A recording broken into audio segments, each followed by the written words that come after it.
Hello students, आज आपका topic polymer का लेक्चर नंबर 1, जिसमें आज हम पॉलीमर के बारे में पढ़ेंगे। वैसे टॉपिक बहुत छोटा है, इसीलिए इसको हम कोशिश करेंगे कि आपके लिए ज़्यादा लेक्चर ना बनाना पड़े। इसलिए सबसे पहले हम इसको आज के इस टॉपिक में हम स्टार्ट करते हैं कि बहुलक यानी कि पॉलीमर कहते किसे हैं।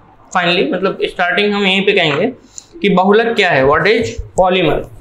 तो बहुलक यानी कि पॉलीमर की अगर हम बात करें तो एक ऐसी प्रक्रिया जिसके द्वारा हम छोटे छोटे यूनिट्स को जोड़ करके एक बड़ी यूनिट बनाते हैं या बड़ा एक अगर देखा जाए तो पदार्थ बनाते हैं, जिसे हम पॉलीमर कहते हैं। ठीक है, तो अगर हम छोटे यूनिट की बात करें तो उनका अणुभार कम होता है, सरल अणु होते हैं यानी कि सिंपल मॉलिक्यूल्स होते हैं। तो सिंपल मॉलिक्यूल्स को कंबाइन करके हम एक हाई मॉलिक्यूलर वेट का या उच्च अणुभार वाले हम क्या बनाते हैं, यौगिक बनाते हैं, और जिन्हें हम क्या कहते हैं, बहुलकीकरण की घटना कहते हैं। यानी कि अगर हम बात करें तो छोटे सरल अणुओं को मिला करके यानी कि निम्न अणुभार वाले अणुओं को मिला करके उच्च अणुभार का एक बृहद अणु यानी कि बनाने की प्रक्रिया को बहुलकीकरण कहते हैं। यानी कि the formation of high molecular weight molecule by combining simple and low molecular weight molecule is known as polymerization। ठीक है, and the formed object या formed substance is known as polymer। यानी कि जो बनेगा उसको हम क्या कहते हैं, पॉलीमर का नाम देते हैं। तो ऐसी प्रक्रिया जिसमें बड़ी संख्या में जो सिंपल मॉलिक्यूल्स हैं वो एक दूसरे से जुड़ते हैं और उच्च अणुभार का एक बृहद अणु यानी कि लार्ज मॉलिक्यूल्स बनाते हैं, और इसे ही हम क्या कहते हैं, बहुलकीकरण यानी कि पॉलीमराइजेशन की रिएक्शन कहते हैं, पॉलीमराइजेशन का प्रोसेस कहते हैं। क्लियर। चलिए, तो अगर हम यहां पे देखें तो पॉलीमराइजेशन में क्या लिख सकते हैं, the process in which simple molecules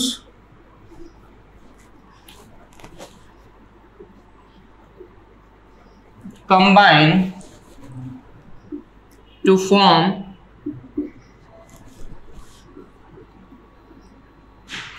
large molecule of high molecular weight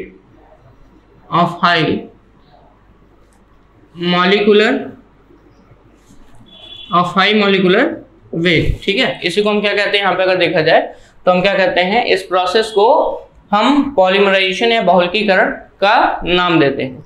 और ऐसे समय में जो यौगिक बनते हैं या जो कंपाउंड बनते हैं उनको हम बहुलक कहते हैं। एंड फॉर्म्ड कंपाउंड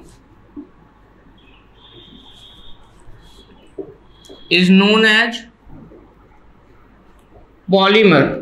और बने हुए यौगिक को हम क्या कहते हैं, पॉलीमर यानी कि बहुलक का नाम देते हैं। ठीक है, क्या कहते हैं, बहुलक का नाम देते हैं। और जिनसे मिलकर बनते हैं यानी कि जो सिंपलेस्ट फॉर्म है या जिनसे मिलकर बनते हैं उनको हम क्या कहते हैं, monomer. Combining units are known as monomer.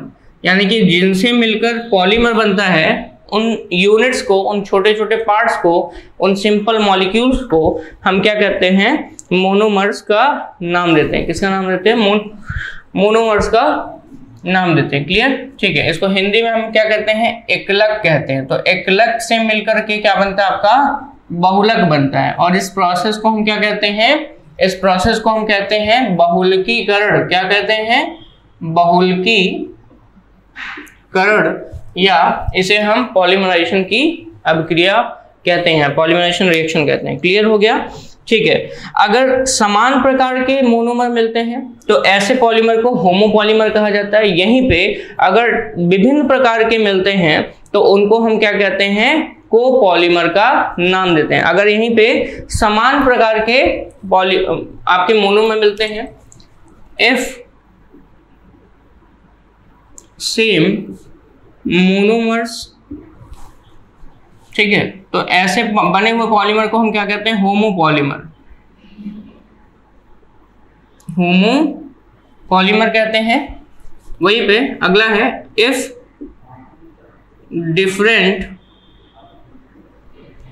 Different monomers, तो ऐसे को हम क्या कहते हैं? कोपॉलीमर का नाम देते हैं। ठीक है, क्या बोलते हैं? कोपॉलीमर का नाम देते हैं। यानी कि होमोपॉलीमर जिसको हम क्या कहते हैं? समबहुलक कहते हैं, और वहीं पे कोपॉलीमर को हम सहबहुलक का नाम देते हैं। क्या नाम देते हैं? समबहुलक कहते हैं। और यहीं पे हम इसको क्या कहते हैं? सहबहुलक का नाम देते हैं। क्लियर? तो यहाँ पे ये तो समझ में आ गया कि अगर सेम मोनोमर होगा तो होमोपॉलीमर, डिफरेंट होंगे तो उसको हम क्या कहते हैं? कोपॉलीमर कहते हैं। चलिए अब बात करते हैं क्लासिफिकेशन ऑफ पॉलीमर्स की। ठीक है, इस प्रोसेस को तो आपने समझ लिया। अब हम बात करेंगे क्लासिफिकेशंस ऑफ पॉलीमर की, कि हम पॉलीमर को कैसे क्लासिफाई करेंगे, यानी कि कितने भागों में पॉलीमर को बांटा गया है। ठीक है, तो अगर हम क्लासिफिकेशन की बात करें तो पॉलीमर्स को on the basis of formation, यानी कि बनने के आधार पर इनको दो प्रकार से बांटा गया है, यानी कि दो वर्गों में विभाजित किया गया है। हेडिंग क्या है आपका? Classification of polymer.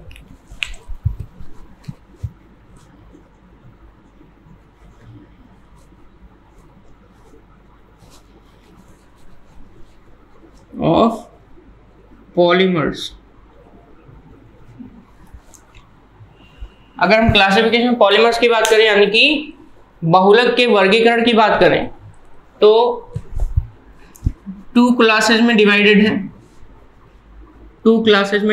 है।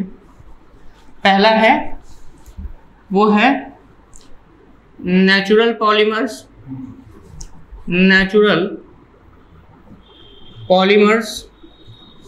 और दूसरा है वो है सिंथेटिक पॉलीमर्स। क्लियर? तो एक है नेचुरल पॉलीमर्स और दूसरा आपका वो है सिंथेटिक पॉलीमर्स। ठीक है, नेचुरल पॉलीमर यानी कि प्राकृतिक बहुलक, और दूसरा है आपका सिंथेटिक यानी कि संश्लेषित बहुलक का नाम देते हैं। चलिए प्राकृतिक बहुलक की बात कर ले। प्राकृतिक बहुलक यानी कि जो आपके नेचुरल पॉलीमर्स होते हैं वो कहाँ पाए जाते हैं? प्रकृति में पाए जाते हैं। यानी कि अगर देखा जाए तो कहाँ पाए जाते हैं? आपके नेचुरल यानी कि नेचर में पाए जाते हैं, फाउंड इन नेचर।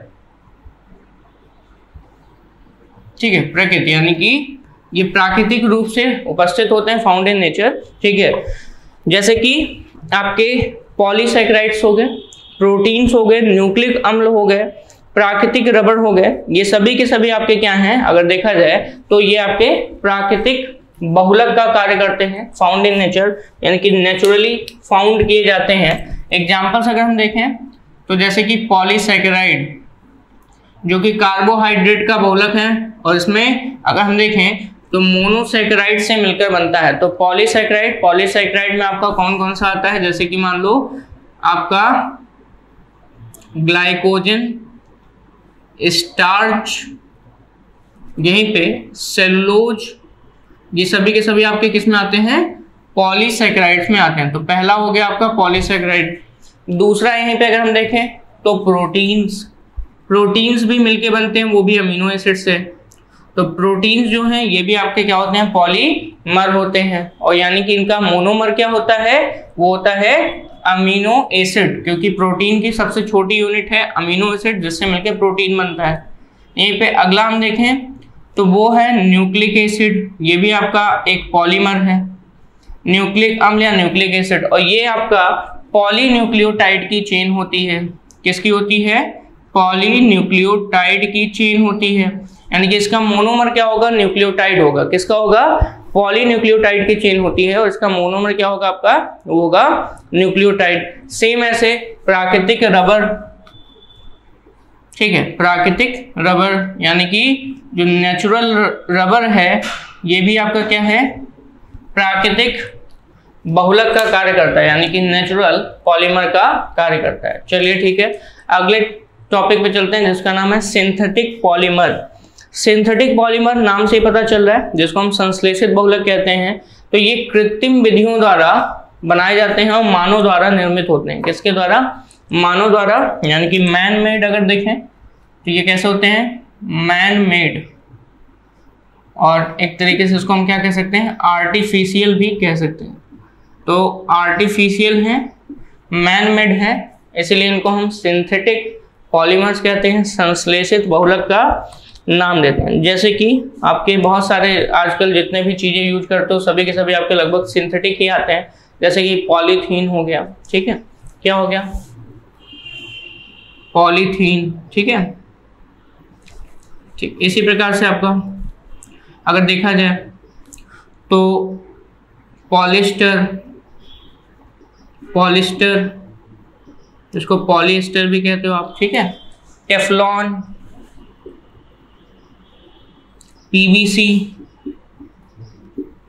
ठीक है। इसी के साथ साथ आपका नायलॉन।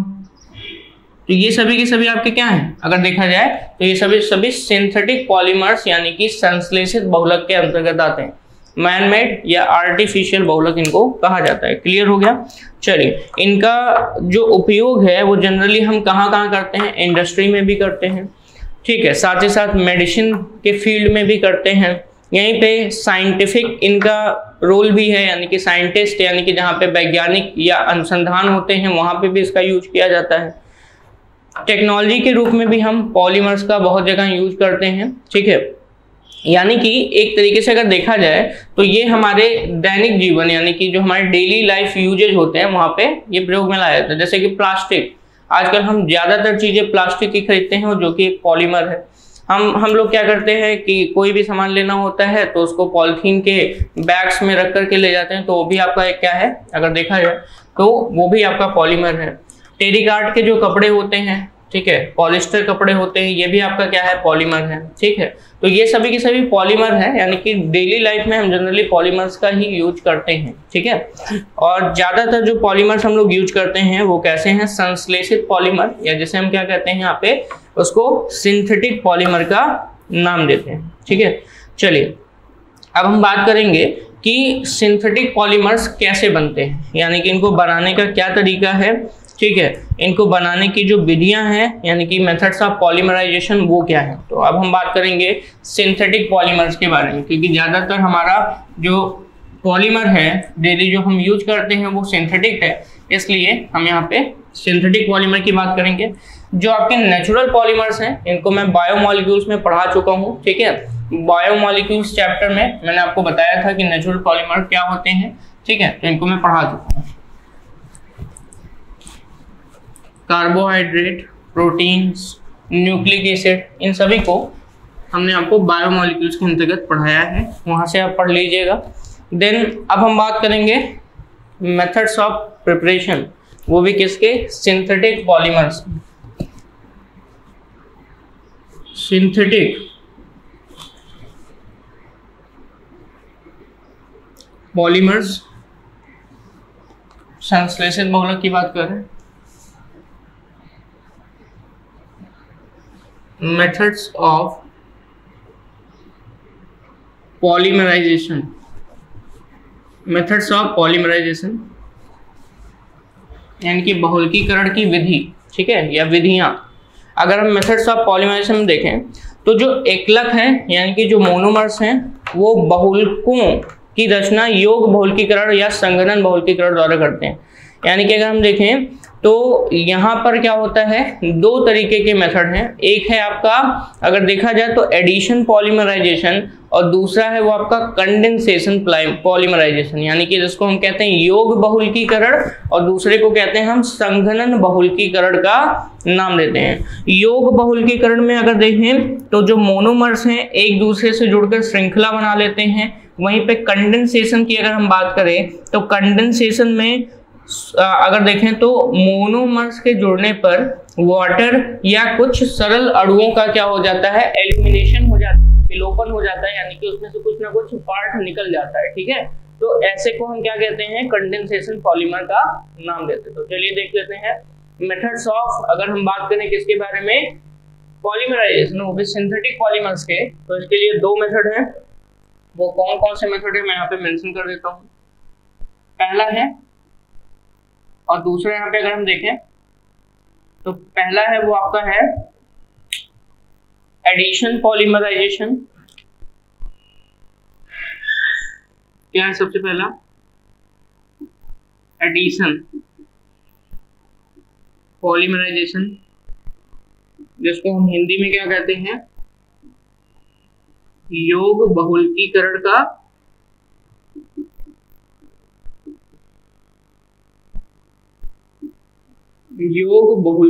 क्या करते हैं? नाम देते हैं। और यही फिर दूसरा है वो है कंडेंसेशन पॉलीमराइजेशन, जिसे हम क्या कहते हैं?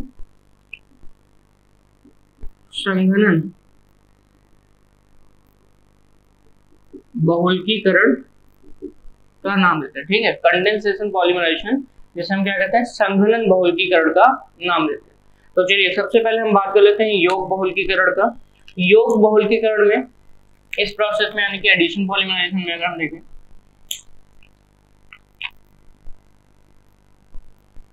Monomers combine and form chain. क्या बना लेते हैं? चेन, यानी कि श्रृंखला बना लेते हैं। मोनोमर्स जो है वो आपस में कंबाइन होते हैं और एक लंबी क्या बना लेते हैं? श्रृंखला बना लेते हैं। ठीक है, वहीं पे अगर हम बात करें किसके बारे में? आपके कंडेंसेशन पॉलीमराइजेशन के बारे में बात करें तो कंडेंसेशन पॉलीमराइजेशन में होता क्या है?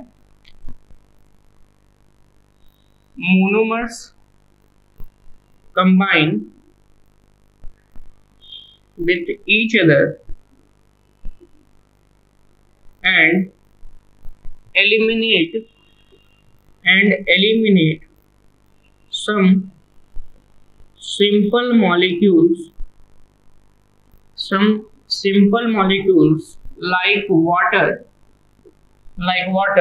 ठीक है, यानी कि अगर हम बात करें तो कंडेंसेशन पॉलीमराइजेशन में क्या होता है? जो मोनोमर्स होते हैं, एकलक अणु होते हैं, ये एक दूसरे से क्या करते हैं? कंबाइन करते हैं। ठीक है, और ऐसे समय में कुछ सिंपल मॉलिक्यूल जैसे कि पानी, इन सभी को क्या करते हैं? एलिमिनेट करते हैं। ठीक है, तो इस प्रोसेस को हम क्या करते हैं? कंडेंसेशन पॉलीमराइजेशन का नाम देते हैं। चलिए एग्जांपल के थ्रू हम लोग देख लेते हैं, जैसे कि पॉलीथीन का बनना, यानी कि अगर हम देखें पॉलीथीन यानी कि आपका जो एक तरीके से क्या है? एडिशन पॉलीमराइजेशन का टॉपिक है या एडिशन पॉलीमर कहते हैं।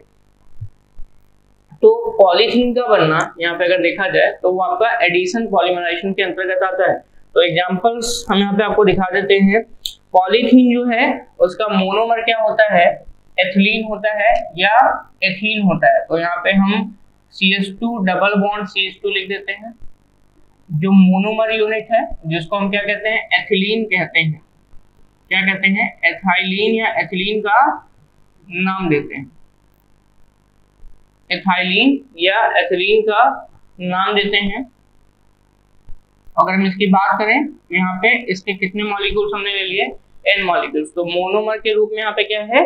एथाइलीन है और इससे हम बनाएंगे क्या? पॉलीथीन। लेकिन कुछ सिचुएशंस हैं, कुछ कंडीशंस हैं। O2 एज ए कैटलिस्ट आप यूज करोगे, साथ ही साथ 1500 से 3000 ATM प्रेशर और 200 से 300 डिग्री सेल्सियस टेम्परेचर रखना पड़ेगा। 1500 से 3000 ATM प्रेशर, 200 से 300 डिग्री सेल्सियस टेम्परेचर। O2 को एज ए कैटलिस्ट यहाँ पे क्या करोगे? यूज करोगे। और ऐसे समय में यहाँ पर आपका जो बीच का ये डबल बॉन्ड है ये ब्रेक हो जाएगा और कुछ इस तरीके से आपका बन जाएगा यहाँ पे पॉलीथीन। क्या बनेगा? पॉलीथीन। ये आपका बन गया पॉलीमर। तो ये जो एग्जांपल है पॉलीथीन का, ये आपका एडिशन पॉलीमराइजेशन में था। इसमें हुआ क्या? इसमें सिंपल था जो CH2 डबल बॉन्ड CH2 था, इसका बीच का बॉन्ड ब्रेक हो गया और सब चेन में जुड़ते चले गए। और मान लो n मॉलिक्यूल्स हैं तो n मॉलिक्यूल्स टोटल चेन बना लिए हैं। और इसीलिए मैंने यहाँ पे चेन को दिखाने के लिए बाहर की तरफ एक ऐसे और बाहर की तरफ इस ब्रैकेट के बाहर ऐसे निकाल दिया है ताकि इससे पता चले कि ये सिंगल चेन बना करके है। ठीक है, और नीचे कितना लिखा है n, मतलब जितने यहाँ पे हमने कंबाइन किए थे उतने यहाँ पे आपस में जुड़ गए हैं और उनका मॉलिक्यूल बन गया है। इसे हम क्या कहते हैं यहाँ पे एडिशन पॉलीमराइजेशन। और जो पॉलीथीन है ये एडिशन पॉलीमर का नाम लेता है। ठीक है, कैसा हो गया एडिशन पॉलीमर। तो योग बहुलकीकरण के द्वारा जो बहुलक बनता है उसको हम योग बहुलक का नाम देते हैं, यानी कि एडिशन पॉलीमराइजेशन के द्वारा जो आपका पॉलीमर बनेगा उसको हम एडिशन पॉलीमर का नाम देते हैं। क्लियर? ठीक है, चलिए जनरली जो आपका एडिशन पॉलीमराइजेशन होता है ये आपका क्या है, अगर देखा जाए तो श्रृंखला अभिक्रिया बहुलकीकरण भी कहते हैं इसको, यानी कि चेन रिएक्शन पॉलीमराइजेशन भी कहते हैं। It is also known as श्रृंखला अभिक्रिया बहुलकीकरण, यानी कि चेन रिएक्शन पॉलीमराइजेशन का भी नाम देते हैं। क्लियर? चेन रिएक्शन पॉलीमराइजेशन का भी नाम देते हैं। चलिए कंडेंसेशन पॉलीमराइजेशन की बात कर लें।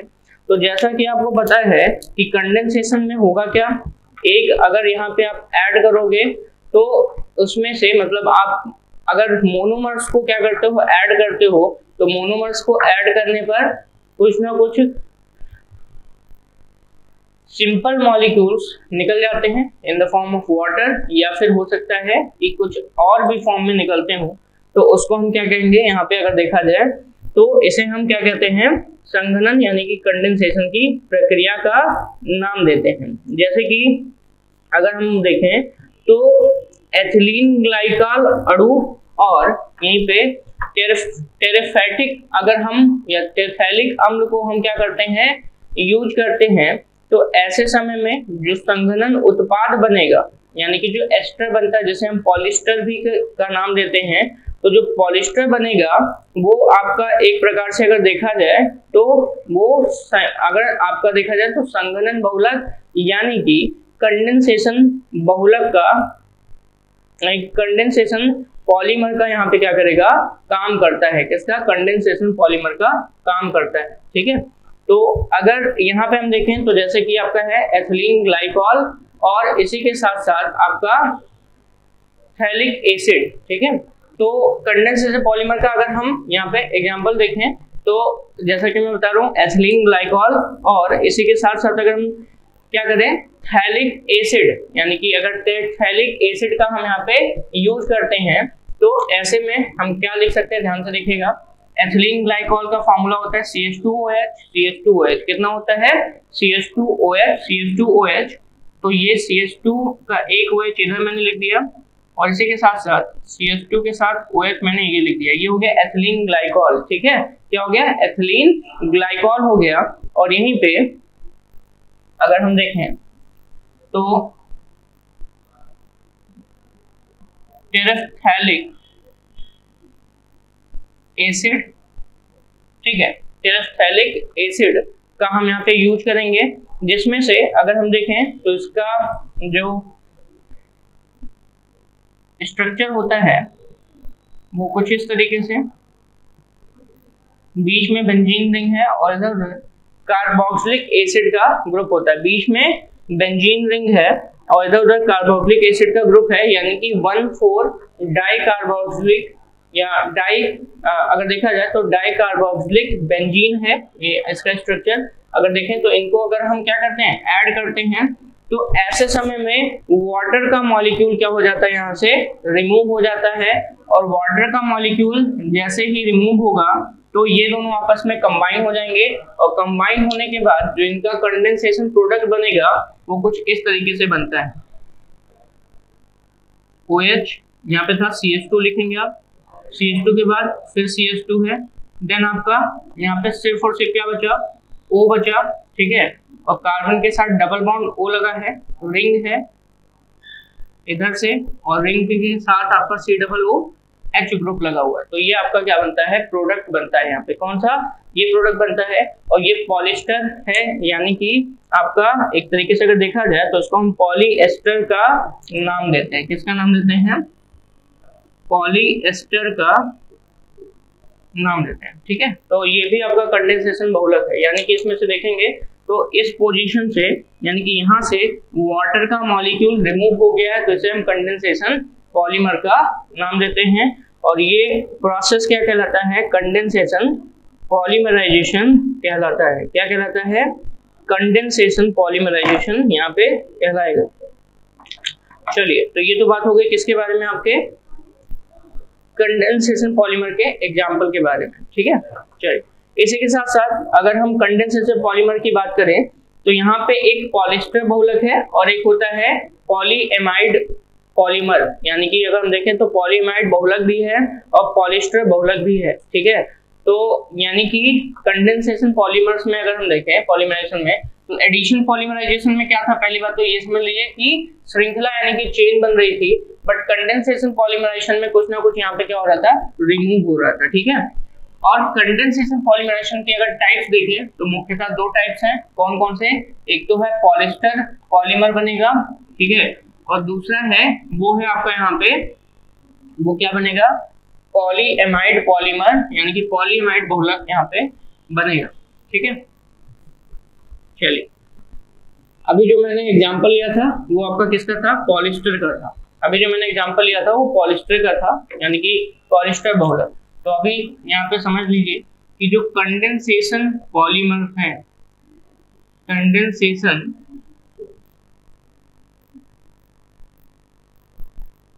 पॉलीमराइजेशन है, अगर देखें तो इसमें क्या है आपका कंडेंसेशन पॉलीमराइजेशन की अगर हम बात करें तो इसमें आपका एक बनेगा पॉलिएस्टर पॉलीमर और यहीं पे एक बनेगा वो है पॉलीएमाइड पॉलीमर, यानी कि पॉलीएमाइड बहुलक और पॉलिएस्टर बहुलक, ये दो बनते हैं कंडेंसेशन पॉलीमराइजेशन में। ठीक है, जैसे कि अगर हम यहाँ पे देखें तो पहला अभी जो मैंने एग्जांपल बताया था यहाँ पे वो आपका किसके लिए था? पॉलिएस्टर, जिसमें हम टेरिलीन कहते हैं। तो टेरिलीन जो है ये आपका क्या है? पॉलिएस्टर बहुलक है। ठीक है, टेरिलीन ये आपका क्या है? टेरिलीन ये आपका क्या है? पॉलिएस्टर बहुलक है। यहीं पे पॉलीएमाइड पॉलीमर की अगर हम बात करें, यानी कि पॉलीएमाइड बहुलक की बात करें, तो ऐसे में नायलॉन, ठीक है, डाइएमीन, ठीक है, या डाई कार्बोक्सिलिक अम्ल के संघनन यानी कि कंडेंसेशन से बनता है। ठीक है, और एग्जांपल के तौर पर हम यहाँ पे ले सकते हैं वो है नायलॉन 66। ठीक है, नायलॉन 66 क्या हो सकता है? नायलॉन 66 ये आपका क्या है? पॉलीएमाइड पॉलीमर के अंतर्गत आता है। किसके अंतर्गत आता है? पॉलीएमाइड पॉलीमर के अंतर्गत आता है। क्लियर? चलिए, तो नायलॉन 66 कैसे बनेगा इसके बारे में देख लेते हैं हम लोग। सबसे पहली बात तो नायलॉन 66 बनाने के लिए आपको पता होना चाहिए कि इसके लिए जो मोनोमर यूनिट्स हैं वो कौन कौन से हैं, क्योंकि ये सभी के सभी कोपॉलीमर हैं, यानी कि विभिन्न प्रकार के यहाँ पे क्या होंगे? मोनोमर्स होंगे भिन्न भिन्न प्रकार के। तो यहाँ पे दो मोनोमर के बहुत सारे यूनिट आपस में मिलेंगे, जैसे कि एक है आपका एडिपिक एसिड, एक है आपका एडिपिक एसिड और एक है हेक्सामेथिलीन डाइएमीन। क्या है? हेक्सामेथिलीन डाइएमीन, ये है आपका। और जब ये आपस में मिलेंगे तो ऐसे समय में जो आपका प्रोडक्ट बनेगा वो क्या बनेगा आपका? वो बनेगा पॉलीएमाइड बनेगा। क्या बनेगा? पॉलीएमाइड यहाँ पे बनता है। ठीक है, चलिए, तो पॉलीएमाइड में हमने एग्जांपल दे दिया नायलॉन 66 का, आगे आएगा तो आगे हम इसको अभी पढ़ाएंगे आपको। ठीक है, तो चलिए अब हम देख लेते हैं कौन कौन से ऐसे संश्लेषित बहुलक हैं जिनका हमको क्या करना है यहाँ पर। अगर देखा जाए तो जिनका हमको, ठीक है, जिनका हमको क्या करना है यहाँ पे आगे चल के आपको इनके जो मोनोमर्स इनके बारे में बताना है। इससे पहले एक चीज और समझ लीजिए, कोपॉलीमराइजेशन भी एक ऐसा प्रोसेस है जिसके द्वारा आप बहुत से अगर क्या करते हैं तो बहुलकीकरण की प्रोसेस को कराते हैं। अभी तक आपने सिर्फ दो पढ़े, एक एडिशन पढ़ा, एक कंडेंसेशन पॉलीमराइजेशन पढ़ा। इसके बाद एक और है जो आपके अगर देखा जाए तो उसको हम क्या कहते हैं? कोपॉलीमराइजेशन भी कहते हैं। क्या कहते हैं? कोपॉलीमराइजेशन, जिसके बारे में आप पढ़ लीजिए। इसको हम कहते हैं सह बहुलकीकरण। एक है आपका कोपॉलीमराइजेशन, जिसको हम क्या कहते हैं, सह बहुलकीकरण का नाम देते हैं। तो अगर हम कोपॉलीमराइजेशन की बात करें तो एक से अधिक प्रकार के एकलक अणुओं के बहुलकीकरण से बने बहुलक अणु क्या कहलाते हैं, कोपॉलीमर कहलाते हैं। और इस प्रोसेस को हम क्या कहते हैं, कोपॉलीमराइजेशन कहते हैं। मतलब सिंपल सी बात वही है कि अगर सह बहुलकीकरण की बात करें तो सह बहुलकीकरण का मतलब होता है भिन्न भिन्न प्रकार के जब आपस में मिलते हैं, क्या मिलते हैं, भिन्न भिन्न प्रकार के जब आपस में क्या मिलते हैं, मोनोमर्स मिलते हैं, यानी कि डिफरेंट टाइप्स के मोनोमर्स मिलते हैं, तो उनके मिलने से कोपॉलीमर बनता है और इसे ही हम क्या कहते हैं, कोपॉलीमराइजेशन कहते हैं, जिसके बारे में एक बार आपको बता चुका हूं, होमोपॉलीमर और कोपॉलीमर के फॉर्म में। क्लियर? जैसे कि एग्जांपल के तौर पर नायलॉन 6 हो गया, ठीक है, और ब्यूना S रबर हो गया। ऐसे ही आपका अगर देखा जाए तो जो आपका सिंथेटिक अभी जितने भी प्रोसेसिंग बताए जिसमें से आपका लगभग जो उसका पोर्शन है पॉलिएस्टर का, ये भी आपका क्या है, कोपॉलीमराइजेशन का ही प्रोसेस है। क्लियर? चलिए अब हम बात करेंगे एडिशन पॉलीमर्स के बारे में, देन हम चलेंगे सिंथेटिक पॉलीमर्स के बारे में और उनके प्रिपरेशन पे ध्यान देंगे। तो सबसे पहले हम बात करेंगे एडिशन पॉलीमर्स के बारे में, ठीक है। और एडिशन पॉलीमर्स के अंतर्गत अगर हम बात करें तो हमें पढ़ना है पॉलीथीन, टेफ्लॉन, पीवीसी, ठीक है, और ब्यूना S और नियोप्रीन, ये इतनी चीजें हमको पढ़नी है। चलिए अब हम बात करने जा रहे हैं सिंथेटिक पॉलीमर्स में, ऐसे पॉलीमर्स की जो एडिशन मेथड द्वारा बनाए जाते हैं। तो एडिशन पॉलीमर्स, एडिशन पॉलीमर्स, ठीक है, यानी कि जिसको हम क्या कहते हैं, योग बहुलक का नाम देते हैं और ये सिंथेटिक के अंतर्गत ही आते हैं। सबसे पहला है वो है पॉलीथीन, सबसे पहला है वो है पॉलीथीन, ठीक है, पॉलीथीन। अगर हम पॉलीथीन की बात करें तो पॉलीथीन जो है आपका वो एथिलीन का योग बहुलक है, यानी कि अगर हम देखें तो इसका मोनोमर क्या होगा, यानी कि एकलक क्या होगा, वो है कौन सा, एथिलीन, ठीक है, एथिलीन। मोनोमर क्या है, एथिलीन। फॉर्मूला क्या है इसका, C2H4, ठीक है। इसका एकलक अणु क्या है, एथिलीन। तो अगर हम इसके बीच क्या करें, यहाँ पे एथिलीन में हम क्या कराते हैं, रिएक्शन कराते हैं, CH2 है, इसके कितने अणु ले लिया आपने, N अणु ले लिया, कितने अणु, N अणु ले लिया, और उसको आप क्या कराते हो, कुछ कंडीशंस दे करके, जैसा कि मैं बताया था कि 1500 से 3000 ATM प्रेशर और वहीं पे 200 से 300 डिग्री सेल्सियस टेम्परेचर के साथ साथ O2 जो है वो कैटलिस्ट का काम करेगा यहाँ पे, ठीक है। और इसी के साथ साथ अगर हम देखें तो ये आपका कन्वर्ट होता है CH2 सिंगल बॉन्ड CH2, तो CH2 यहाँ पे बॉन्ड ब्रेक हो जाता है और ये बन जाता है आपका पॉलीथीन। तो यानी कि मोनोमर के रूप में आपने लिया एथाइलिन और आपका क्या बना है यहाँ से, पॉलीथीन का फॉर्मेशन हुआ। किसका फॉर्मेशन हुआ, पॉलीथीन का फॉर्मेशन हुआ, ठीक है। तो ये हो गया आपका। यहीं पे अगला हम बात करने जा रहे हैं वो है आपका टेफ्लॉन। किसके बारे में, टेफ्लॉन के बारे में, ठीक है। टेफ्लॉन की अगर हम बात करें तो टेफ्लॉन को हम क्या कहते हैं, पॉलीटेट्राफ्लोरोएथिलीन, यानी कि इसको हम क्या कहते हैं, पॉलीटेट्राफ्लोरोएथिलीन का नाम देते हैं। अगला है आपका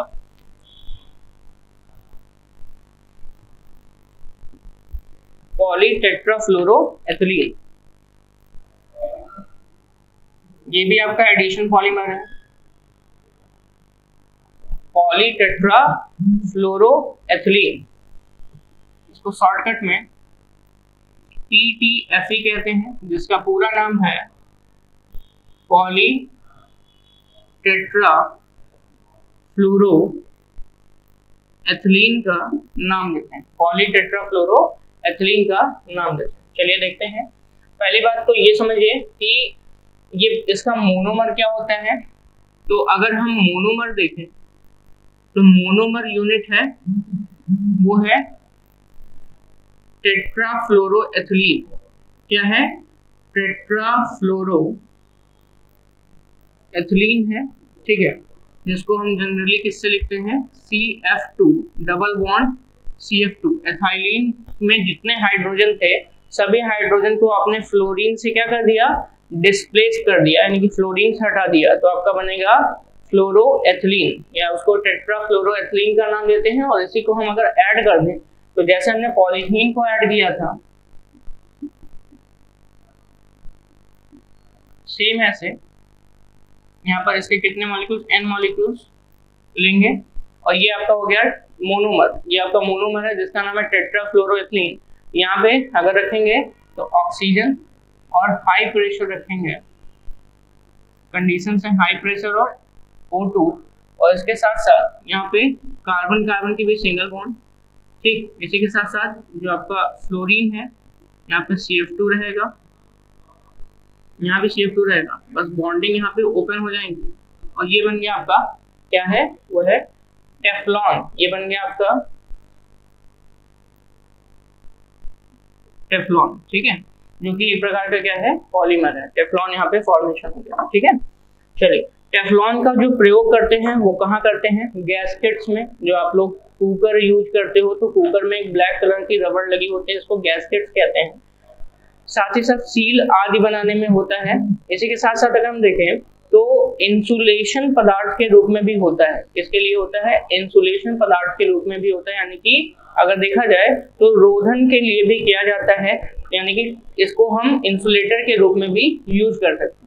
इसका जो पृष्ठ है बहुत चिकना होता है और इस पर किसी प्रकार की क्या हो जाती है, अगर देखें तो वस्तु चिपकती नहीं है, इसलिए जो बर्तन के ऊपर कोटिंग की जाती है वो भी क्या होती है, टेफ्लॉन की जाती है। किसके लिए, जो आपके यूटेंसिल्स होते हैं उस पर ब्लैक कलर की कोटिंग होती है, ताकि उस पर कोई भी अगर आप खाना बनाते हो तो वो उस पर स्टिक ना करे, उस पर चिपके ना, तो उसके लिए ऊपर से टेफ्लॉन की क्या की जाती कर दी जाती है, कोटिंग कर दी जाती है। तो टेफ्लॉन का अगर हम देखें तो यूज क्या क्या है, वो है अगर देखा जाए तो ऐसे सब्सटेंसेस बनाने में जो इंसुलेटर का काम करते हो।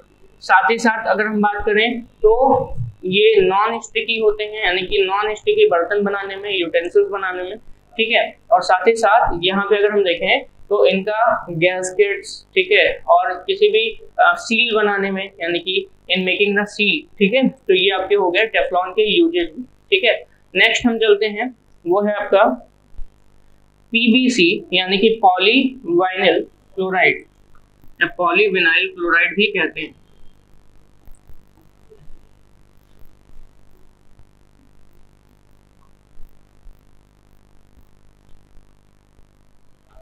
एडिशन पॉलीमर्स में अगला है आपका थर्ड, वो है आपका PVC। क्या है आपका PVC, जिसको हम क्या कहते हैं, पॉलीविनाइल क्लोराइड।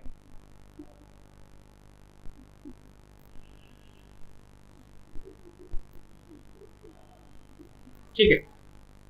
अब यहाँ पे अगर आप देखेंगे तो जो मोनोमर यूनिट है वो क्या आपका विनाइल क्लोराइड। क्या है मोनोमर यूनिट, विनाइल क्लोराइड। यहाँ पे जो मोनोमर है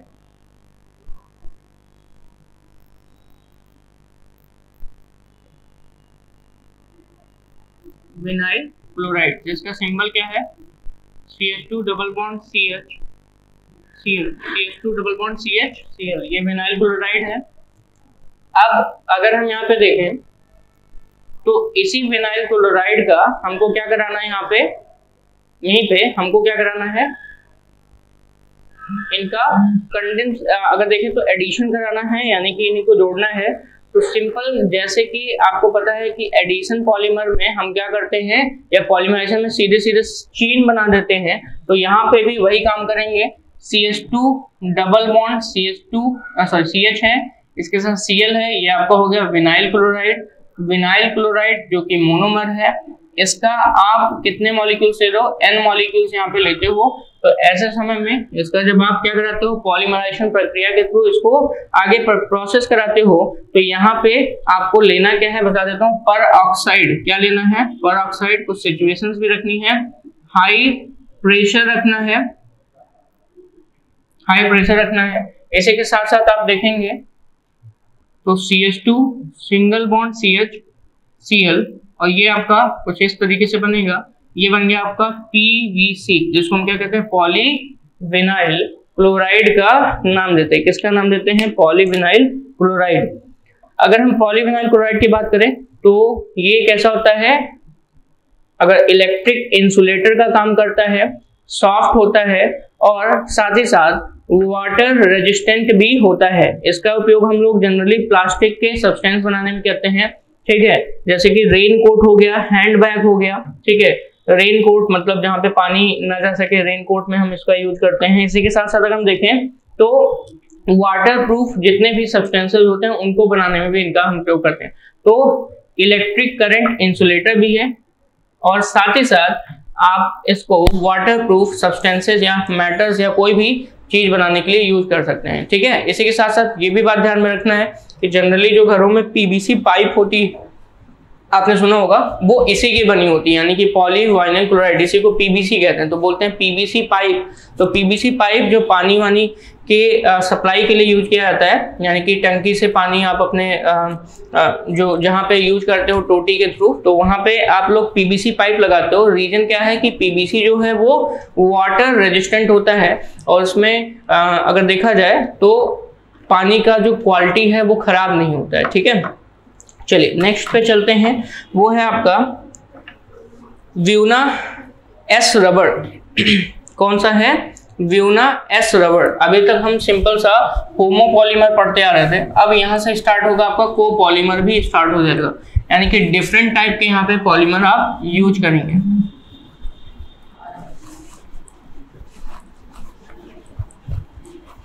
अगला कौन सा है आपका, व्यूना S रबर, ठीक है। चलिए देखते हैं,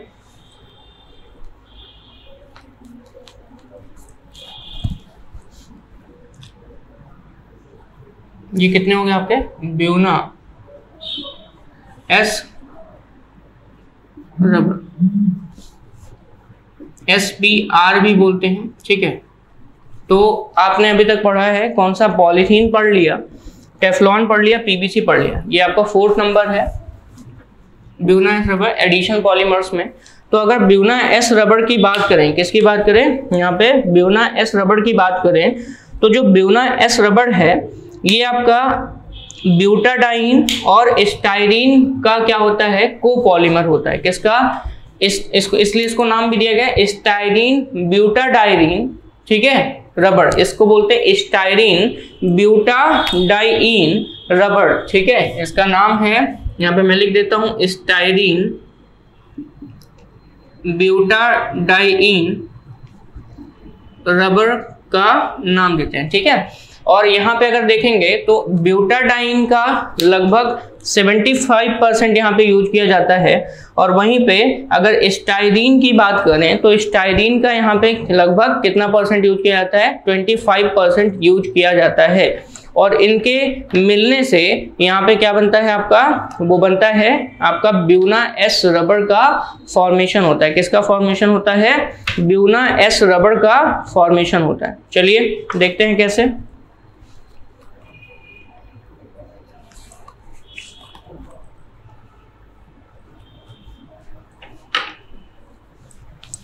ठीक है, सबसे पहली बात तो आपको ये पता होना चाहिए कि ब्यूटाडाइन क्या होता है। तो 1,3 ब्यूटाडाइन के आपको कितने मॉलिक्यूल्स लेने हैं, यहाँ पे 3 मॉलिक्यूल्स लेने हैं, यानी कि 1,3 ब्यूटाडाइन के आपको कितने मॉलिक्यूल, पहले मैं इसका जनरल फॉर्मूला लिख देता हूँ। तो पहली बात तो मोनोमर आपको पता होना चाहिए, ठीक है। मोनोमर जो है वो है इसमें ब्यूटाडाइन, और कौन सा ब्यूटाडाइन है, वो है 1,3 ब्यूटाडाइन, ठीक है। और इसी के साथ साथ यहाँ पे अगला है वो है स्टाइरीन। क्या है, स्टाइरीन। स्टाइरीन का जो जनरल फॉर्मूला होता है वो होता है C6H5 CH double bond CH2, ये किसका फॉर्मूला है? स्टाइरीन का।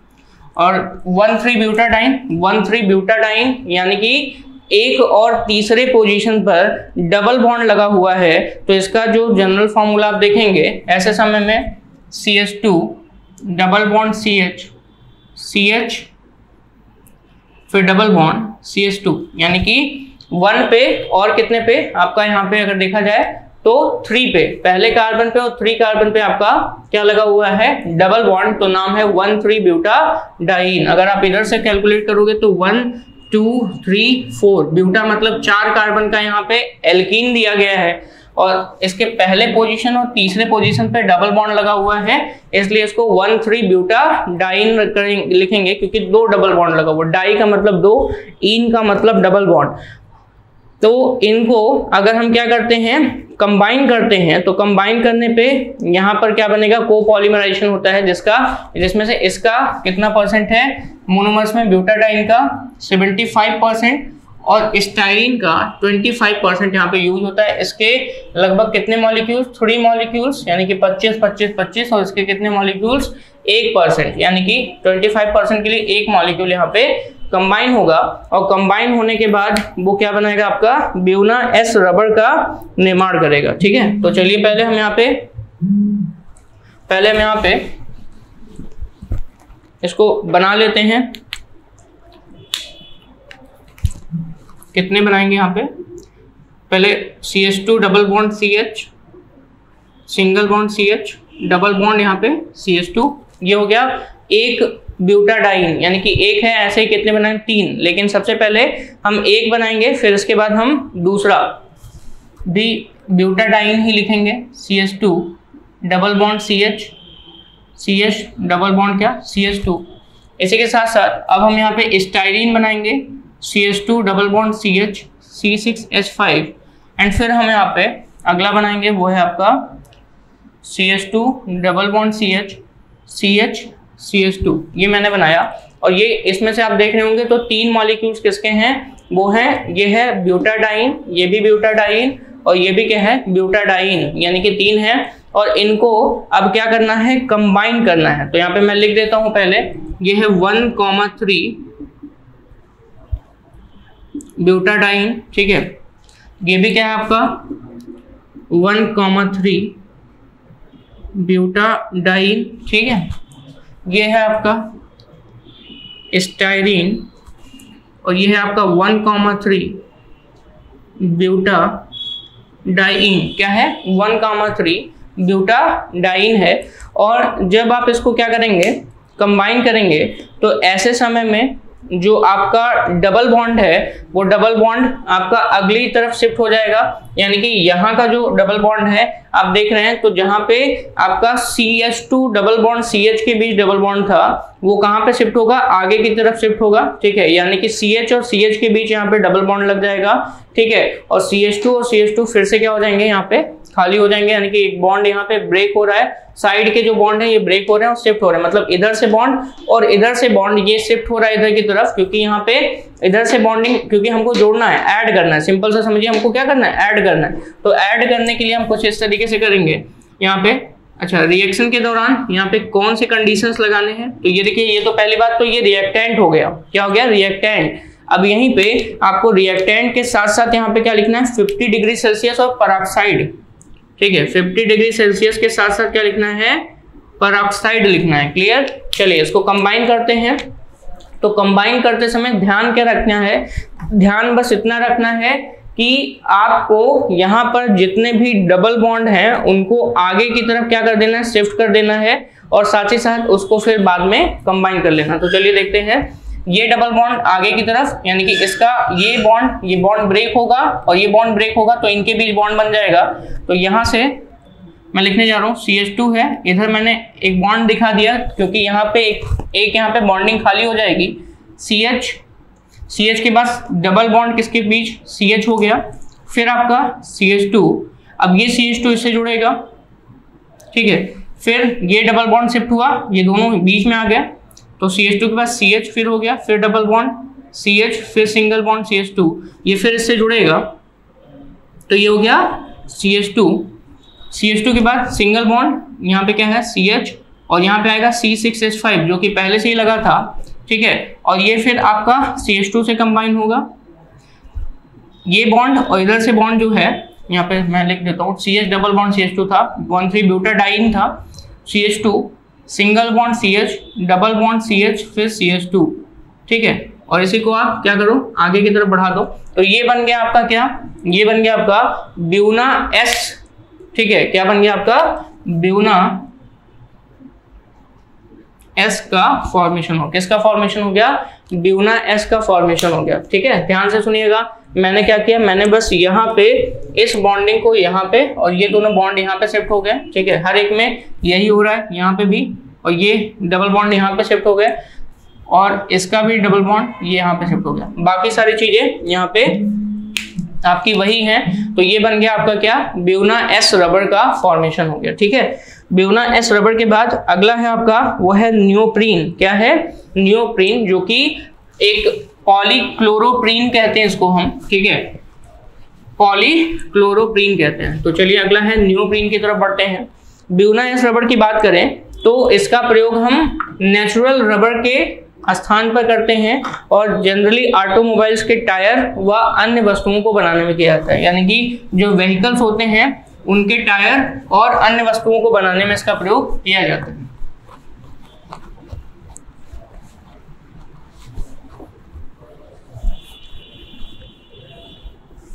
अगला है आपका, वो है नियोप्रीन। आपने अभी तक कितने पढ़े, टोटल 4 पढ़ चुके हैं, 5वां है आपका नियोप्रीन, एडिशन पॉलीमर्स के अंतर्गत अगला है नियोप्रीन, ठीक है। अगर हम इसके मोनोमर की बात करें तो नियोप्रीन का जो मोनोमर है उसमें आपका क्या आता है, नियोप्रीन का जो मोनोमर है उसमें आपका आएगा क्लोरोप्रीन। क्या है, मोनोमर यानी कि एकलक अणु है, वो है क्लोरोप्रीन, क्लोरोप्रीन ये आपका एकलक अणु है। और इसको यहाँ पे बनाने के लिए सबसे पहली बात तो ये समझिए कि CH2 डबल बॉन्ड CCl, फिर आपका यहाँ पे CH2 के साथ डबल बॉन्ड CCl, फिर आपका CH डबल बॉन्ड CH2, ये है आपका किसका, Cl, यानी कि आपका है क्लोरोप्रीन का, ठीक है। और इसी का आपको क्या करना है, बहुलक बनाना है। तो यहाँ पे जो डबल बॉन्ड इधर उधर देख रहे हैं आप, ये अगले फॉर्म में क्या हो जाएगा, शिफ्ट हो जाएगा। इसके n मॉलिक्यूल्स ले लेते हैं हम, और इसको अगर आप क्या करेंगे, कंबाइन करेंगे, तो CH2 single bond CCl double bond CH single CH2, और यहाँ से कुछ इस तरीके से ये बनेगा, जिसको हम क्या कहते हैं, नियोप्रीन का नाम देते हैं। और ये आपका क्या था, क्लोरोप्रीन, जो कि एकलक है, यानी कि आपका मोनोमर था, ठीक है।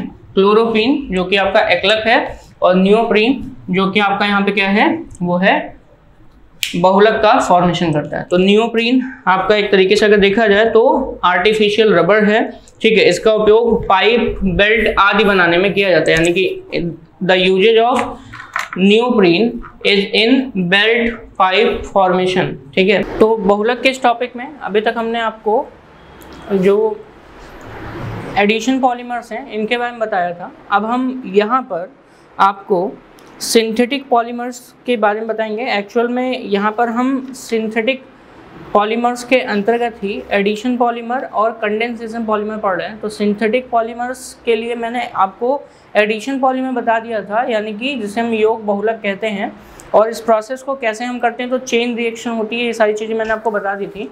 लेकिन अभी की अगर हम बात करें तो अभी का जो यहाँ पे वो है, क्या बोलते हैं, जो अभी की टॉपिक हम पढ़ाने जा रहे हैं वो है आपका कंडेंसेशन पॉलीमर के बारे में। किसके बारे में, कंडेंसेशन पॉलीमर, या जिसे हम क्या कहते हैं, संघनन बहुलक का नाम देते हैं। और जैसा कि आपको पता है कि संघनन बहुलक की प्रक्रिया में क्या होगा कि या तो कोई सिंपल मॉलिक्यूल के फॉर्म में निकलेगा, जैसे कि वाटर हो गया, या तो कोई और मॉलिक्यूल यहाँ से एलिमिनेट करता है, अर्थात विलोपित हो जाता है, ठीक है।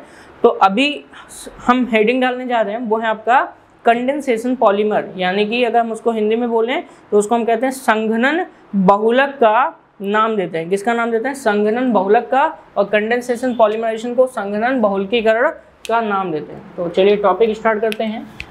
नाम है टॉपिक का कंडेंसेशन, ठीक है, पॉलीमराइजेशन, इसको हम क्या कहते हैं, इसको हम हिंदी में कहते हैं संघनन बहुलकीकरण का नाम देते हैं, संघनन बहुलकीकरण का नाम देते हैं, ठीक है। चलिए, कंडेंसेशन पॉलीमराइजेशन में सबसे पहले हम पढ़ेंगे किस बहुलक को, वो है आपका नायलॉन 6, ठीक है।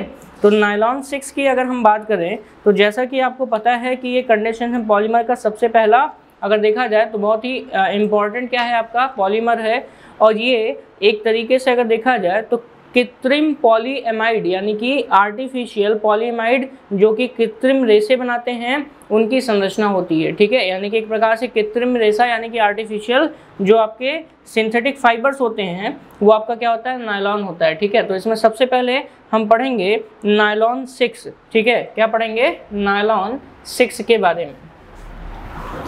तो इसमें सबसे पहला है वो है आपका नायलॉन 6, ठीक है। अगर नायलॉन 6 की बात करें तो इसका जो मोनोमर है ये आपका है कैप्रोलैक्टम। क्या है आपका मोनोमर, वो है कैप्रोलैक्टम, यानी कि इसका जो एकलक है वो है कैप्रोलैक्टम। एकलक अणु जो है वो है आपका कैप्रोलैक्टम, और ये एक प्रकार का रिंग संरचना है। कैसी संरचना है, रिंग संरचना है, जिसमें जो मेंबर्स होते हैं वो कितने हैं, 7 मेंबर्ड रिंग होता है। कितने मेंबर का होता है, 7 मेंबर्ड रिंग होता है, जिसका स्ट्रक्चर मैं यहाँ पे आपको बताने जा रहा हूँ, ध्यान से देखिएगा।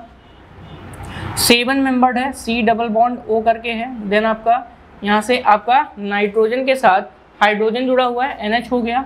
NH के साथ साथ आपका यहाँ पे अगला CH2 है, फिर आपका CH2 है, यानी कि यहाँ पे इसमें आप देखेंगे तो ये आपका सिंगल कार्बोनिल ग्रुप है। कार्बोनिल ग्रुप के बाद आपका NH है, NH के बाद आपका CH2, जितने भी रिंग में होंगे सबके सब आपके कैसे CH2 की तरह यहाँ पे लिख देंगे आप। तो कितने हो गए, 1 2 3 4 5, और यहाँ पे एक CH2 और एक CH2 और, ये हो गया।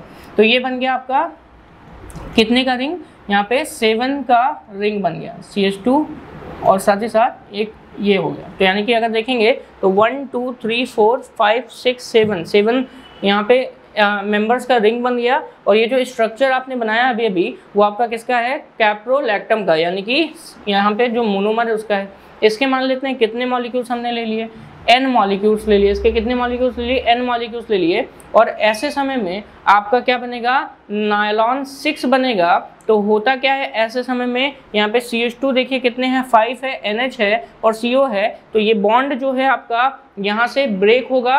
तो ऐसे समय में एक साइड CO कार्बोनिल ग्रुप होगा और एक साइड क्या होगा, यहाँ पे NH होगा। तो इसको हम जब इसको हम जब पॉलीमराइजेशन की क्रिया कराएंगे यानी कि बहुलकीकरण, तो एक तरफ तो NH होगा और फिर बीच में CH2 के 5 ये सेगमेंट होंगे और फिर इसके साथ साथ CO होगा, ठीक है, यानी कि कार्बोनिल ग्रुप होगा। और इसी के साथ साथ अगर आप देखेंगे तो इसको हम एज अ पॉलीमर के रूप में लिखेंगे। तो ये आपका इसके बाहर और इसके बाहर कितना लगा देंगे, N। ये हो गया किसका फार्मूला, नायलॉन 6 का फार्मूला होता है। किसका फार्मूला होता है, नायलॉन 6 का फार्मूला होता है। इसको 260 डिग्री सेल्सियस पर क्या करते हैं हम लोग, गर्म करते हैं। और 260 डिग्री सेल्सियस पर गर्म करके हम इसको क्या करते हैं, बनाते हैं। तो कैप्रोलैक्टम जो कि मोनोमर यूनिट है यानी कि एकलक अणु है, आपसे पूछा जाता है कि मोनोमर यूनिट नायलॉन 6 का कौन है, तो वो क्या है आपका कैप्रोलैक्टम है। कैप्रोलैक्टम से आपका क्या बनता है, यहाँ पर उसका अगर हम पॉलीमराइजेशन करा देते हैं तो नायलॉन 6 जो कि एक प्रकार का पॉलीएमाइड है। क्या है, पॉलीएमाइड है, जो कि एक प्रकार का क्या है, पॉलीएमाइड। क्वेश्चन में पूछा जाता है कि which of the following is a polyamide polymer, तो यहाँ पे पॉलीएमाइड के रूप में आपका नायलॉन 6 भी है, ठीक है। चलिए, तो ये जो आपका नायलॉन 6 है, ये नायलॉन 6 की तुलना में यानी कि नायलॉन 6 की तुलना में सॉफ्ट होता है और इसका जो मेल्टिंग पॉइंट होता है वो लो भी होता है, ठीक है। तो इसका मेल्टिंग पॉइंट भी लो है और सॉफ्ट भी है इन कंपैरिजन टू नायलॉन 6। चलिए, अब हम नेक्स्ट टॉपिक पे चलते हैं, वो है इसी का नायलॉन 6। अगला टर्म है वो है नायलॉन 6,6। इसको जनरली हम सिंथेटिक फाइबर भी कहते हैं, कृत्रिम रेशे भी कहते हैं। तो नायलॉन 6,6 अगर बनाना है तो आपको ये बात ध्यान में रखनी है कि आपके पास एडिपिक एसिड होना चाहिए। कौन सी एसिड? Adipic acid. और इसी के साथ साथ आपके पास यहाँ पे होना चाहिए हेक्सामेथिलीन डाइएमीन। क्या होना चाहिए? हेक्सामेथिलीन डाइएमीन होना चाहिए। और इसको जब हीट करते हैं आप तो आपका क्या बनता है? नायलॉन 6,6 बनता है। क्या बनता है? नायलॉन 6,6 बनेगा। चलिए देखते हैं। दूसरा यहाँ पे हम बताने जा रहे हैं वो है नायलॉन 6,6। ठीक है, ये आपका अगला पॉलीमर है। ठीक, इसका अगर हम मोनोमर यूनिट देखें तो मोनोमर यूनिट इसमें दो हैं। वो कौन कौन से? एडिपिक है और आपका हेक्सामेथिलीन डाइएमीन है। ठीक है, क्या है आपका? Hexamethylene diamine. तो मोनोमर्स की हम बात करने जा रहे हैं यहाँ पर, यानी कि यहाँ पे अगर आप देखेंगे तो एकलक क्या है? वो है आपका एडिपिक एसिड, एडिपिक एसिड है। और साथ ही साथ यहाँ पे कंबाइन कौन हो रहा है? वो है हेक्सामेथाइलिन डाइएमीन। ठीक है, क्या कंबाइन हो रहा है? हेक्सामेथाइलिन डाइएमीन। तो मोनोमर के रूप में यहाँ पे एडिपिक एसिड भी है और हेक्सामेथिलीन डाइएमीन भी है। तो चलिए देखते हैं एडिपिक एसिड का यहाँ पे स्ट्रक्चर क्या होगा और आपका हेक्सामेथिलीन डाइएमीन का स्ट्रक्चर क्या होगा। चलिए देखते हैं। अगर हम देखें तो एडिपिक एसिड है और ये डाई कार्बोक्सिलिक एसिड होता है। कौन सा होता है? डाई कार्बोक्सिलिक एसिड है, जिसमें कितने कार्बन है? टोटल 6 कार्बन होते हैं। कितने कार्बन होते हैं? टोटल 6 कार्बन होते हैं। तो इसका फॉर्मूला है वो है एडिपिक एसिड का CH2,4, इसके इधर भी COOH और यहाँ भी आपका COOH। ठीक है, ये किसका फॉर्मूला हो गया? आपके एडिपिक एसिड का फॉर्मूला है। ठीक है, इसी के साथ साथ हम हेक्सामेथाइलिन डाइएमीन की बात करेंगे। तो हेक्सामेथाइलिन में जैसा कि नाम से पता है हेक्सा में 6 मेथाइलिन ग्रुप हैं, CH2 ग्रुप हैं और साथ ही साथ CH2 के साथ साथ यहाँ पर डाइएमीन भी लगा हुआ है, यानी कि 2 यहाँ पर एमीन ग्रुप भी हैं। तो CH2 का होल 6, यहाँ पे NH2 है और इधर भी क्या है? NH2 है। इसको क्या करते हैं हम लोग? ऐड कर लेते हैं। तो मान लेते हैं इसके कितने मॉलिक्यूल्स ले लिए हमने? N molecules. ठीक है, और इसके भी हमने कितने मॉलिक्यूल्स ले लिए? N molecules. और जब हम इनको क्या करेंगे? ऐड करेंगे, यानी कि उत्प्रेरक यानी कि कैटलिस्ट के प्रेजेंस में इसको अगर हम हीट करते हैं तो जैसा कि आपको पता है कि हमने बताया कि कंडेंसेशन के कंडीशन में, यानी कि इन केस ऑफ संघनन यानी कि संघनन बहुलकीकरण या कंडेंसेशन पॉलीमराइजेशन के केस में जब भी कभी आप कंडेंसेशन कराते हैं तो ऐसे समय में वाटर मॉलिक्यूल जो है वो क्या होता है? रिलीज होता है। तो यहाँ से अगर देखेंगे COOH से यहाँ से आपका एक वाटर मॉलिक्यूल रिलीज होगा और यहाँ पे जाकर के फिर आपस में क्या हो जाएंगे? जुड़ जाएंगे। तो चलिए देखते हैं क्या बनता है। यहाँ पे जो आपका प्रोडक्ट बनेगा वो कुछ इस प्रकार बनेगा। COOH, CH2 कितने हैं? 4। यहाँ पे अगर आप देखेंगे तो वाटर का मॉलिक्यूल यहाँ से निकल गया, तो ऐसे समय में यहाँ मान लेते हैं CO बचा है और साथ ही साथ आपका इधर से NH का पोर्शन बचा है। तो CO और यहाँ से वाटर का मॉलिक्यूल OH और यहाँ से H निकला तो NH पोर्शन बचा है। बाकी सारी चीज़ें यहाँ पे क्या है? सिमिलर है। बाकी सारी चीज़ें यहाँ पे क्या है? सिमिलर है। ठीक है, तो ये आपका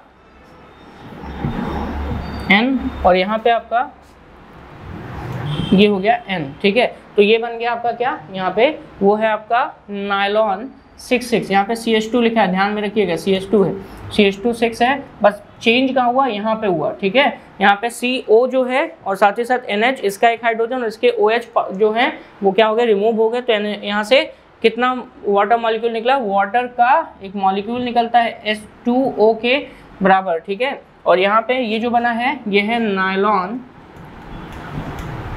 6,6।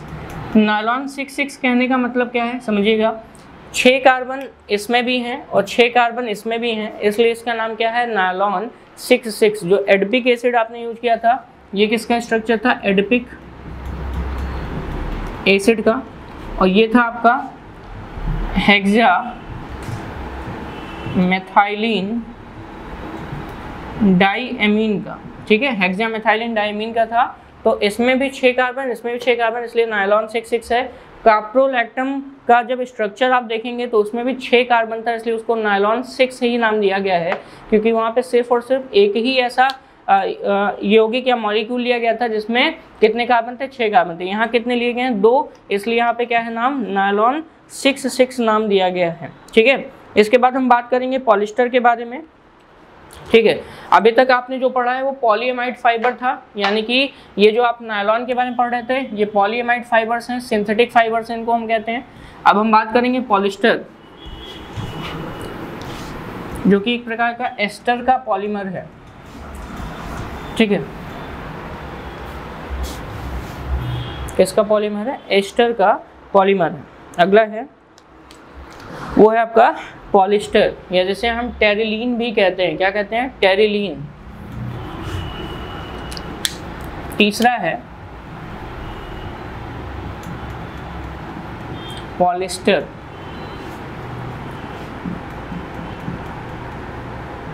टेरिलीन भी कहते हैं। तो सबसे पहली बात तो ये समझना है कि इसका मोनोमर यूनिट क्या है, ठीक है, इसका मोनोमर यूनिट क्या है।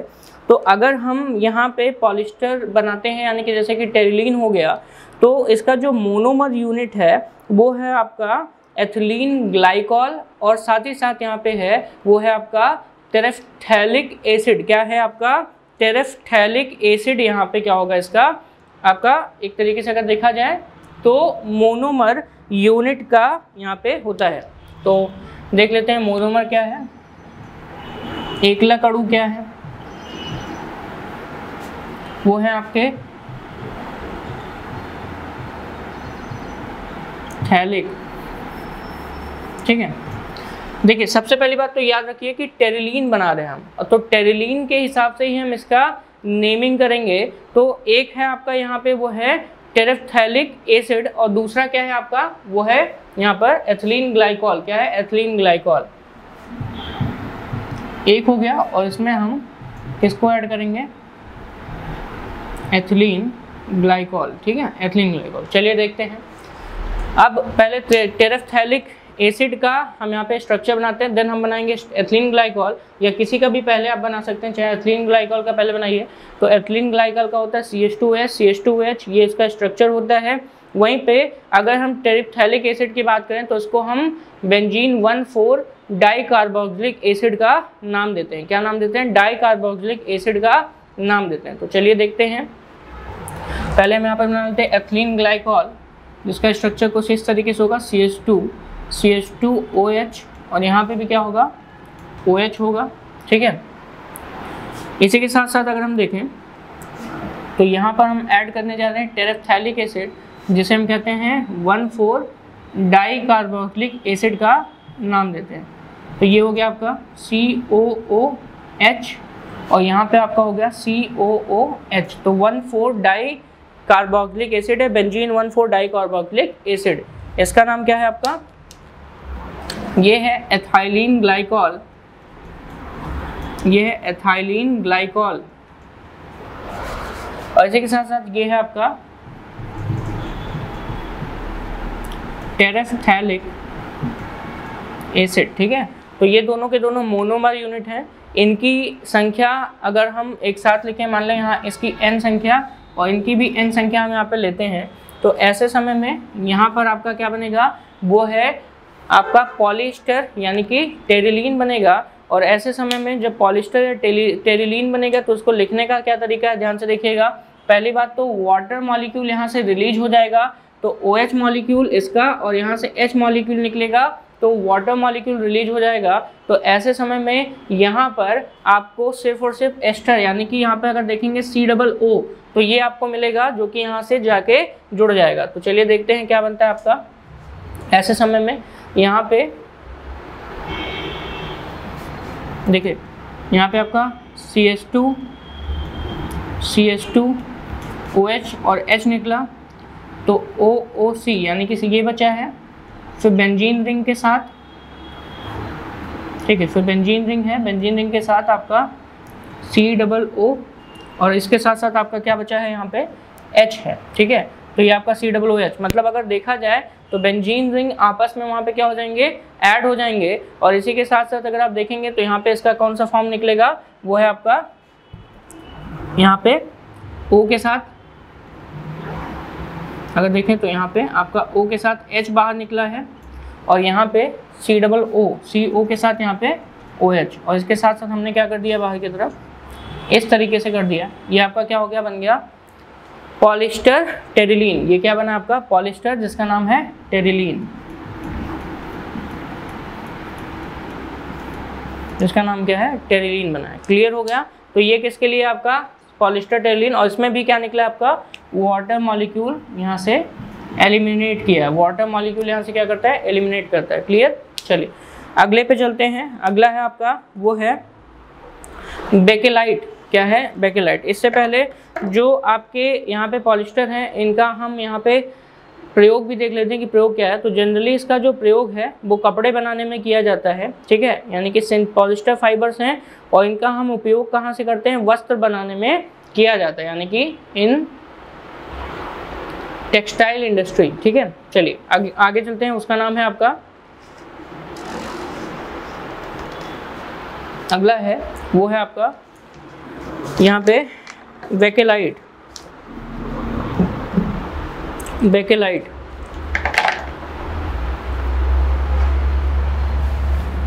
थर्ड के बाद अगला है फोर्थ,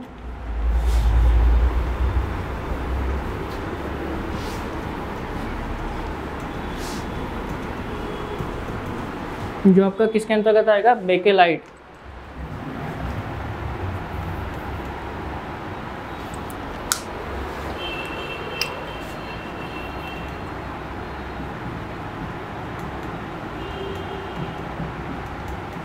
ठीक है, ये है आपका फोर्थ, जिसको हम नाम क्या देते हैं, बेकेलाइट नाम देते हैं। तो जो बेकेलाइट है ये आपका फिनॉल और फॉर्मेल्डिहाइड का पॉलीमर है। किसका पॉलीमर है, फिनॉल और फॉर्मेल्डिहाइड का पॉलीमर है। यानी कि in presence of dilute sodium hydroxide, यानी कि सोडियम हाइड्रोक्साइड हमारे पास हो, उसकी उपस्थिति में जब हम फिनॉल और किसका रिएक्शन कराते हैं, यहाँ पे फॉर्मेल्डिहाइड का रिएक्शन कराते हैं, तो ऐसे समय में जो पॉलीमराइजेशन प्रोडक्ट होता है वो आपका कौन सा है, वो है यहाँ पर बेकेलाइट। चलिए देखते हैं। ठीक है, तो मोनोमर देख लेते हैं। मोनोमर आपका फिनॉल है और दूसरा है वो है फॉर्मेल्डिहाइड। मोनोमर यूनिट की हम बात करने जा रहे हैं, वो है आपका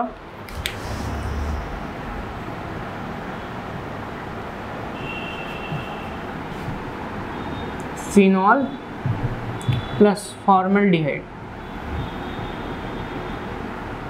ठीक है, अब चलिए फिनॉल का स्ट्रक्चर देख लेते हैं। जैसा कि आपको पता है बेंजीन रिंग पे OH ग्रुप लगाओ तो फिनॉल होता है।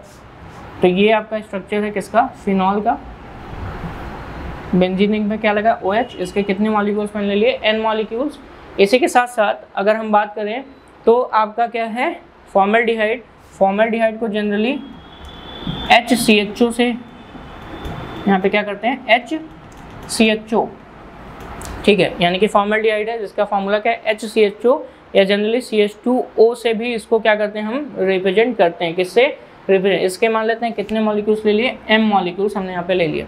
तो ये है आपका फिनॉल और ये है आपका कौन सा, फॉर्मेल्डिहाइड। ठीक है, अब यहाँ पे कई सारे बेंजीन रिंग्स हम बना देते हैं और जितने भी बेंजीन रिंग्स आप देखेंगे उनको आपस में ऐड भी कर देंगे। तो यहाँ से जो कंडेंसेशन प्रोडक्ट मिलेगा वो कुछ इस तरीके से मिलेगा। ध्यान से देखिएगा, मैं 3 बेंजीन रिंग बना के बता दे रहा हूँ आपको।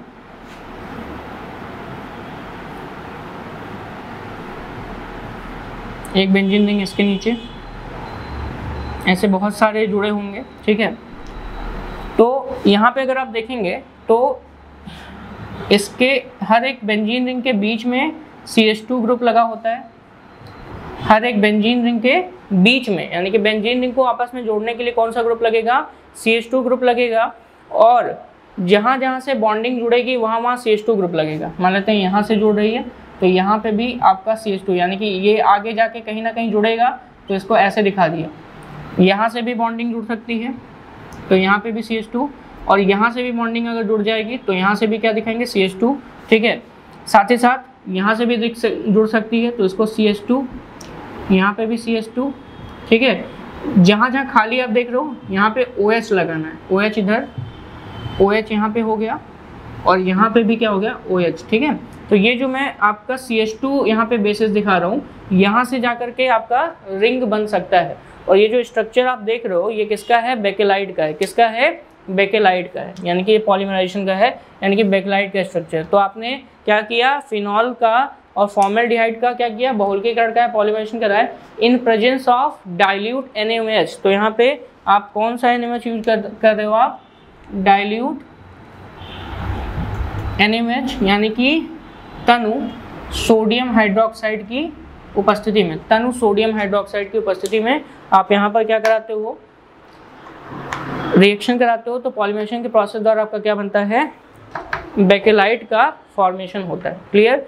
बेकेलाइट जो है ये ताप दृढ़ प्लास्टिक है, यानी कि थर्मोसेटिंग प्लास्टिक है, और अगर हम देखें तो इसके पास कैसा गुण होता है, विद्युत रोधी गुण होता है, यानी कि इलेक्ट्रिक इंसुलेटर प्रॉपर्टी पाई जाती है। और इसका हम इलेक्ट्रिकल रेजिस्टेंस के कारण प्लग बनाने में, जो आप जनरली प्लग के ऊपर व्हाइट कलर का पोर्शन देखते हो, प्लग लगाते हो तो जिसको पकड़ के आप लगाते हो वो आपका किसका बना होता है, यहाँ पे बेकेलाइट का बना होता है। स्विच जितने भी होते हैं उनमें जितने भी इलेक्ट्रिकल इंस्ट्रूमेंट्स होते हैं, जितने भी टूल्स होते हैं, उनको बनाने में यहाँ पे किया जाता है। चलिए नेक्स्ट टॉपिक पे चलते हैं, वो है आपका मेलामीन, ठीक है। मेलामीन फॉर्मेल्डिहाइड, ठीक है, क्या है, मेलामीन फॉर्मेल्डिहाइड का फॉर्मेशन।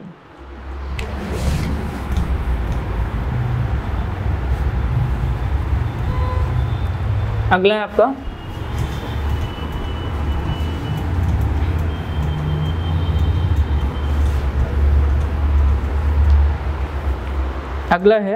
मेलामीन फॉर्मेल्डिहाइड प्लास्टिक, या एक तरीके से अगर देखें तो जो मेलामीन है इसका अगर हम सिंथेसिस करें तो इसको बनाने के लिए आप क्या क्या यूज करते हो मैं बता देता हूँ। यूरिया का यूज किया जाता है, साथ ही साथ साइनिक अम्ल का प्रयोग किया जाता है। किसका प्रयोग किया जाता है, साइनिक अम्ल का।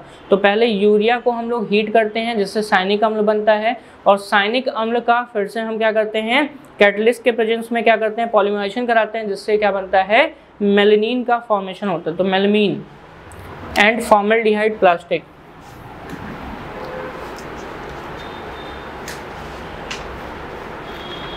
ठीक है। क्या लिखने जा रहा हूँ मैं, अगला है मेलामीन, ठीक है, मेलामीन एंड फॉर्मेल्डिहाइड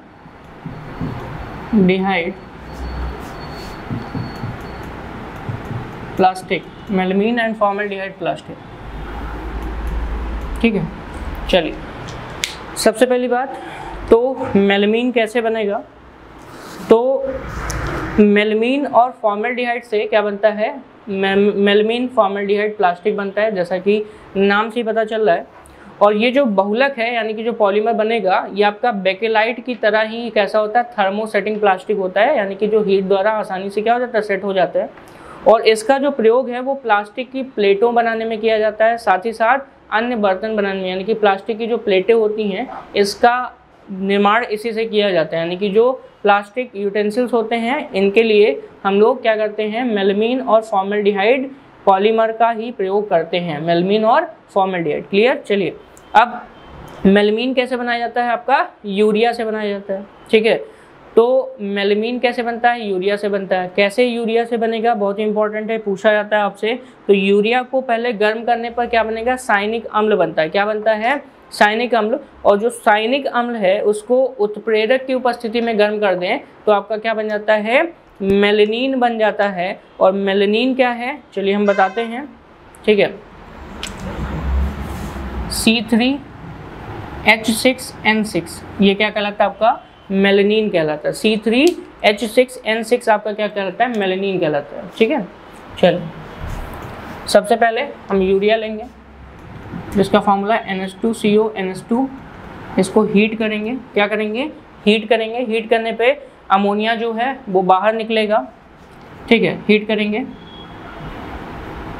हीट करने पे अमोनिया जो है वो बाहर निकलेगा, और जब अमोनिया बाहर निकलेगा तो ये कन्वर्ट हो जाएगा साइनिक एसिड में, जिसको HNCO का नाम देते हैं, HNCO का नाम देते हैं, और यहाँ से NH3 क्या हो गया, माइनस हो गया, तो ये बन गया आपका साइनिक एसिड। इसी साइनिक एसिड के कितने मॉलिक्यूल्स मान लेते हैं, 6 मॉलिक्यूल्स को आप कैटलिस्ट के प्रेजेंस में क्या कराते हो, हीट कराते हो। 6 HNCO को आप कैटलिस्ट के प्रेजेंस में क्या करते हो, यानी कि उत्प्रेरक की उपस्थिति में क्या करते हो, हीट करते हो।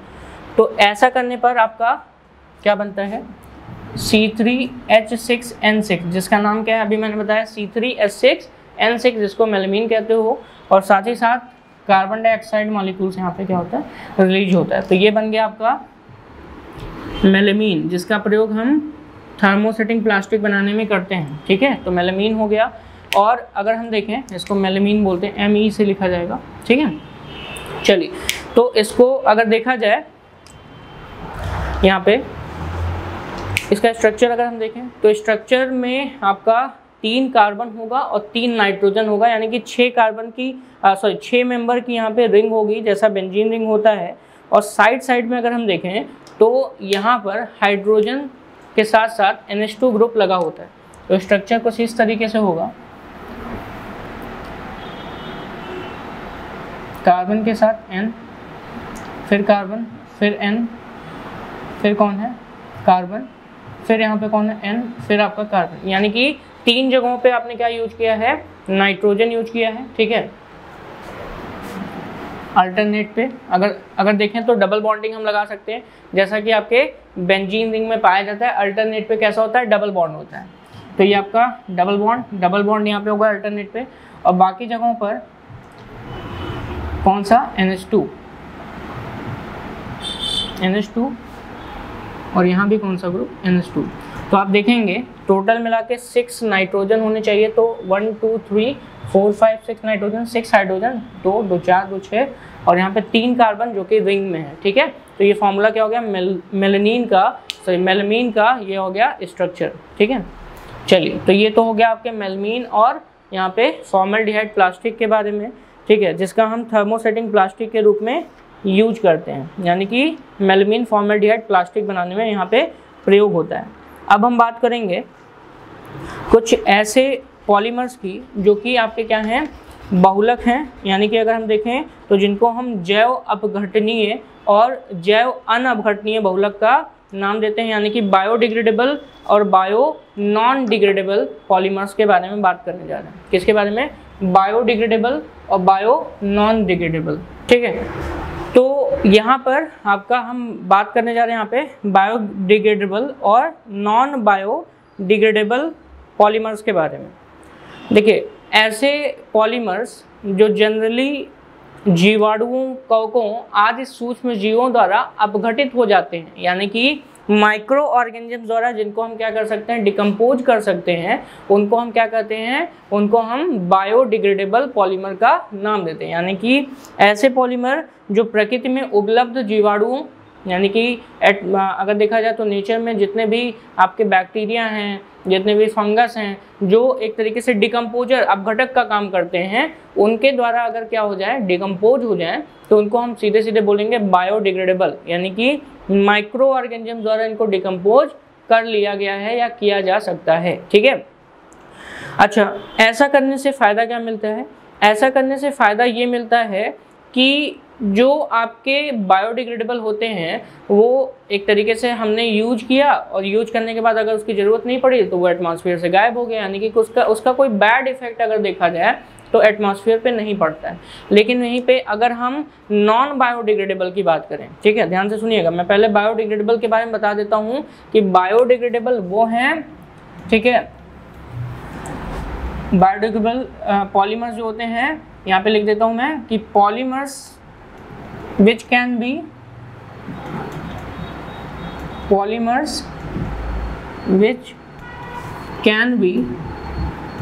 decomposed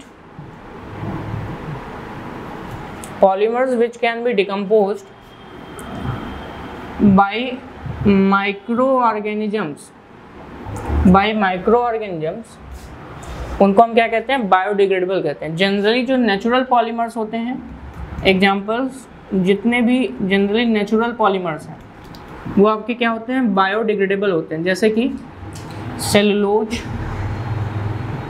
ठीक है, आपका स्टार्च, ग्लाइकोजन, फैट, प्रोटीन्स, ये जनरली क्या है आपके बायोडिग्रेडेबल में आते हैं, ठीक है। और इसी के साथ साथ अगर हम बात करें किसके बारे में, नॉन बायोडिग्रेडेबल, तो इनके बारे में सिंपली यहाँ पे आप समझ ही गए होंगे, कैन नॉट बी डिकम्पोज या can't be decompose, can't be decompose by micro organisms. कहाँ से, माइक्रो ऑर्गेनिजम्स द्वारा इनको हम डिकम्पोज नहीं कर सकते, ठीक है।